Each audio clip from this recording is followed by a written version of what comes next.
फिर गीता अध्याय 4 श्लोक 32 में कहा है कि ब्रह्मण मुखे सच्चिदानंद घन ब्रह्म, ब्रह्म जो अपने मुख कमल से वाणी बोलकर ज्ञान बताता है वो सूक्ष्म वेद तत्व ज्ञान है। उस वाणी में वो संपूर्ण अध्यात्म ज्ञान है जिससे पूर्ण मोक्ष होता है।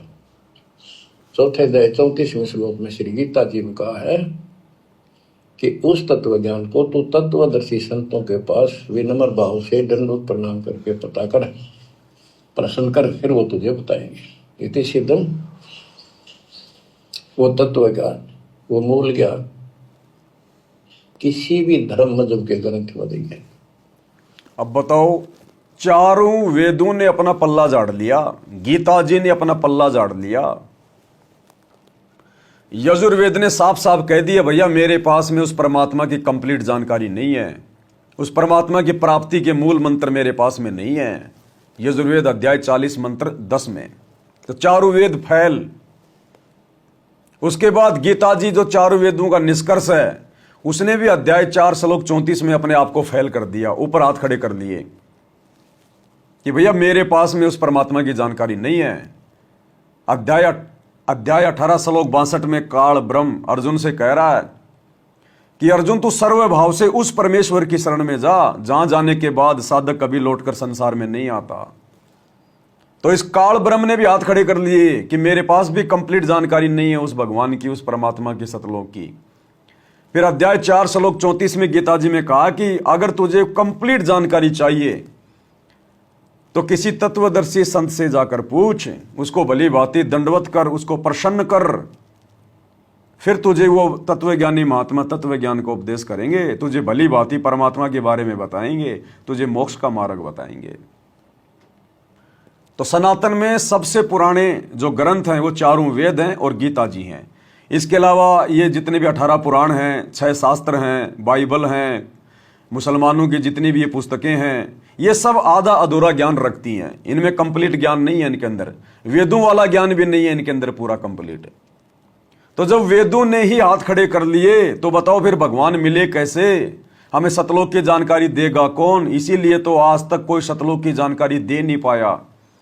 ये साधु संत महात्मा लाखों साल तक जंगलों में गए, गुफाओं में गए, परिवार से दूर हो गए, बेचारे विषय विकारों से दूर हो गए, कोशिश की इन्होंने, लेकिन ये परमात्मा की छाया के दर्शन भी नहीं कर पाए। इसलिए वो परमात्मा स्वयं आकर, स्वयं यहां प्रकट होकर एक नया शास्त्र बनाता है जिसको सूक्ष्म वेद कहते हैं, कबीर सागर ग्रंथ साहिब। फिर परमात्मा उसी ग्रंथ साहिब को आधार बना के फिर आगे अपना ज्ञान प्रचार करता है ताकि हम आत्माओं को विश्वास हो। इसलिए भाइयों और बहनों, आज सतलोक से चलकर वो कबीर भगवान सतगुरु रामपाल जी के रूप में धरती पे प्रकट है और 250 साल पहले उसी कबीर भगवान ने गरीबदास जी के रूप में सदग्रंथ साहिब की रचना करवाई और आज से 600 साल पहले उसी कबीर भगवान ने धर्मदास जी के माध्यम से कबीर सागर की 5वें वेद सूक्ष्म वेद की रचना करवाई, जो आज गुरुदेव भगवान हमें दिखा रहे हैं, हमें पढ़ा रहे हैं। अब यह भी परमात्मा को मालूम है कि काल ने इन जीवों की वृत्ति को इतना गंदा कर दिया, अगर मैं नीचे जाके अपनी तरफ से नया ग्रंथ लिखूंगा और फिर मैं उसको खोल के बताऊंगा तो कोई विश्वास नहीं करेगा कि ये तो रामपाल जी ने खुद ही लिखा है, अपने हाथ से लिख दिया। इसलिए परमात्मा ने 600 साल पहले आके लिखवाया ताकि फिर मैं ये कह सकूं कि भैया कबीर सागर तो मैंने नहीं लिखा ना, ये गरीबदास जी का ग्रंथ साहिब तो मैंने नहीं लिखा ना, ये तो 300 साल पहले लिखा गया था, 600 साल पहले लिखा गया था, ताकि हम विश्वास कर सके कि हाँ भाई बात तो सही है, हमारे गुरुजी ने तो कबीर सागर लिखा नहीं और कबीर सागर में ज्यों की त्यों सारी बातें हैं। तो फिर हमारा विश्वास हो जाएगा उस ग्रंथ के ऊपर भी और हमारे गुरु के ऊपर भी। अन्यथा भाई और बहनों, सतगुरु रामपाल जी भगवान स्वयं कबीर परमात्मा है और अपना ज्ञान समझाने के लिए, सतलोक ले जाने के लिए इनको कोई कबीर सागर की जरूरत नहीं है, इनको कोई आदरणीय गरीबदास जी के ग्रंथ साहिब की जरूरत नहीं है। ये परमात्मा स्वयं ही सूक्ष्म है, ये परमात्मा स्वयं ही सूक्ष्म है। जो ज्ञान कबीर सागर में भी नहीं है, गरीबदास जी के ग्रंथ साहिब में भी नहीं है, वो ज्ञान सतगुरु रामपाल जी भगवान के पास में है, क्योंकि ये स्वयं परमात्मा है और परमात्मा की कंप्लीट जानकारी परमात्मा के पास होती है, किसी धर्मशास्त्र में नहीं होती है। इसलिए अब ये ज्ञान समझ में आने के बाद और गुरु की स्थिति समझ में आने के बाद हमारा विश्वास हमारे गुरुदेव के बोले गए प्रत्येक शब्द के ऊपर होना चाहिए कि हमारे गुरुजी ने जो शब्द उच्चारित कर दिए वो हमारे लिए पत्थर की लकीर है, उसको मिटाने वाला संसार में कोई नहीं है। साध वचन पलटे नहीं, चाहे पलट जाए ब्रह्मांड। तो हम भक्तों ने अब यदि आंख बंद करके विश्वास करना है, यदि ब्लाइंड फेथ करना है, तो केवल अपने गुरुजी पे करना है, अपने गुरुजी के सत्संगों पे करना है, गुरुजी के परिवार पे नहीं करना, किसी भगत के शब्दों पे नहीं करना, किसी कोऑर्डिनेटर पे नहीं करना। भगत कभी भी काल प्रेरित हो जाएगा, गुरु का परिवार तो काल प्रेरित हो चुका है, कोऑर्डिनेटर तो काल प्रेरित हो चुके हैं, लेकिन गुरु कभी भी हमें काल की तरह धोखा नहीं देगा। गुरु हमेशा हमें सद्मार्ग की ओर आगे लेके जाएगा, क्योंकि वो हमारा पिता है, हमारा बाप है। उसकी केवल एक ही चिंता है, हम आत्माओं का आत्म कल्याण। तो गुरु पे हम आंख बंद करके विश्वास कर सकते हैं, आंख बंद करके। गुरु अगर हमारे को पहाड़ की चोटी पर ले जाकर कहे कि बेटा छलांग मार दे, तो हमने सोचना नहीं चाहिए कितना नीचे है, मरूंगा जीऊंगा क्या होगा, तुरंत आंख बंद करके छलांग मार देनी चाहिए। वो फिर गुरु का काम है। भगत प्रहलाद को उसके बाप हिरण्यकशिपु ने पहाड़ के ऊपर से नीचे धक्का मारा, नीचे परमात्मा ने फूलों की सेज बिछा दी, भगत को इतनी चोट भी नहीं लगी। फिर हमने इस कदर ब्लाइंड फेथ अपने गुरु जी पे करना पड़ेगा, तब हम यहां से निकल पाएंगे। जैसे सतलोक में हम इतने अंधे हो गए काल के पीछे, हमने अपने भगवान की, अपने गुरु की बातों पे ध्यान नहीं दिया, और काल की प्रत्येक बात पे हमने दृढ़ विश्वास कर लिया कि ये जो कह रहा है बिल्कुल सही है और हम तो इसके साथ जाएंगे। ठीक इसी प्रकार यदि यहां से वापस सतलोक जाना है, तो हमने अपने गुरु की प्रत्येक बात पे ब्लाइंड फेथ करना होगा। इस काल की बातों पे और काल के जीवों की बातों पे हमने विश्वास नहीं करना, आंख बंद करके। तब हमारा नंबर सतलोक जाने का पड़ेगा।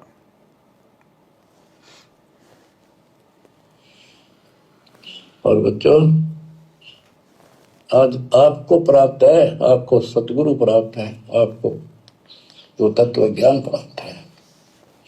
आपकी किस्मत का खोल के देखो एक बार एक पन्ना, आप कितने किस्मत वाले हो।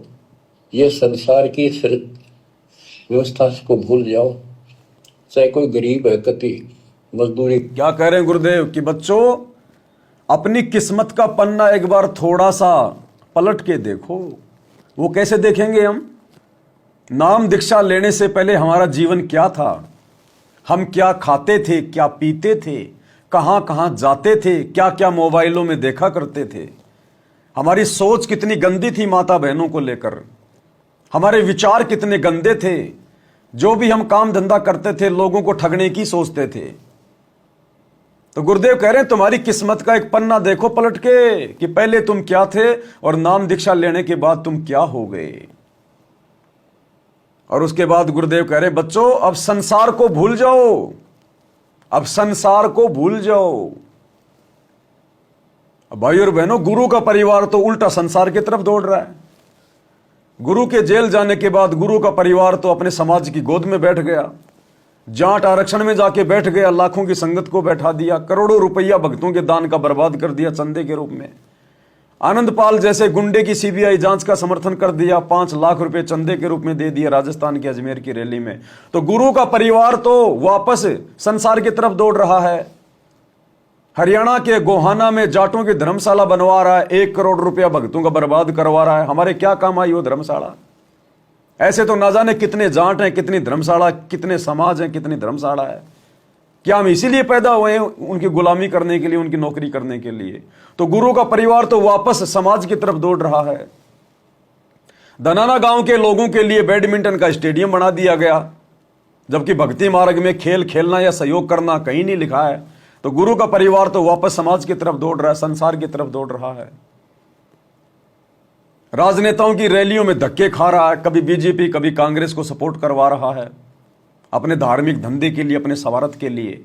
तो गुरुजी के वचनों पे गुरुजी का परिवार नहीं चल रहा। इसीलिए तो गुरुजी कह रहे हैं कि केवल अपने गुरु पे विश्वास करना चाहिए, ब्लाइंड फेथ, गुरु के बेटा बेटी पे नहीं, किसी कोऑर्डिनेटर पे नहीं।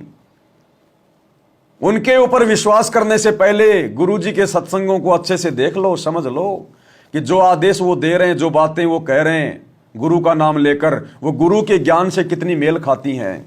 अन्यथा उनसे हमारा कोई लेना देना नहीं है। कोई शर्मा शर्मी नहीं करनी चाहिए, कोई लोक लाज नहीं करनी चाहिए। तुरंत हाथ जोड़ लो भाई साहब, हम गुरुजी के ज्ञान को सुन के जुड़े हैं, आप लोगों की शक्ल देख के नहीं जुड़े हम।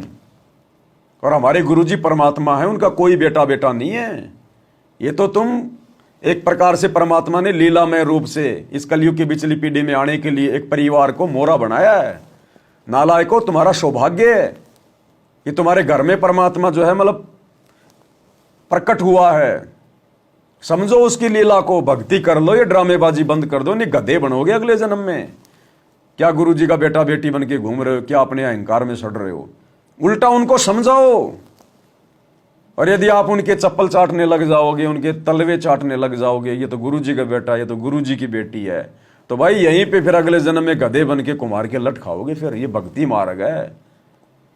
ये कोई पीढ़ी दर पीढ़ी अपने बेटा बेटियों को राजगद्दी देने वाला मार्ग नहीं है, नकली संतों वाला मार्ग नहीं है कि मरने के बाद उसकी पत्नी बैठ गई गद्दी पे, उसकी पत्नी मरने के बाद उसका बेटा बैठ जाएगा उसकी गद्दी पे।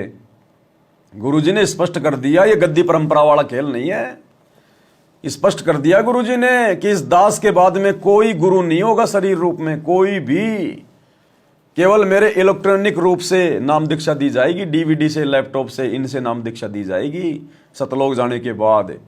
बाकी कोई गुरु जी का भाई यहां गुरु नहीं बनना, कोई गुरु जी का बेटा गुरु नहीं बनना, ना उनकी बेटी गुरु बननी। ये ड्रामेबाजी इस सतभक्ति मार्ग में नहीं है, ये तो नकली पंथों में है जो काल के द्वारा चलाए गए हैं। इसलिए गुरु जी का कोई बेटा बेटी नहीं है, कोई उनकी पत्नी नहीं है, कोई भाई बंधु रिश्तेदार नहीं है, कोई सगा नहीं है, ये परमात्मा है। इसलिए ज्ञान को आधार बना के भक्ति मार्ग पे आगे बढ़ना होगा, नहीं तो यहीं रह जाएंगे। तो क्या कह रहे हैं गुरुदेव? आपकी किस्मत का खोल कर देखो एक बार एक पन्ना, आप कितने किस्मत वाले हो। भाई जो गुरु बचन पे डट गे, कट गे फंद 84 के, कट गे फंद 84 के, कट गे फंद 84 के।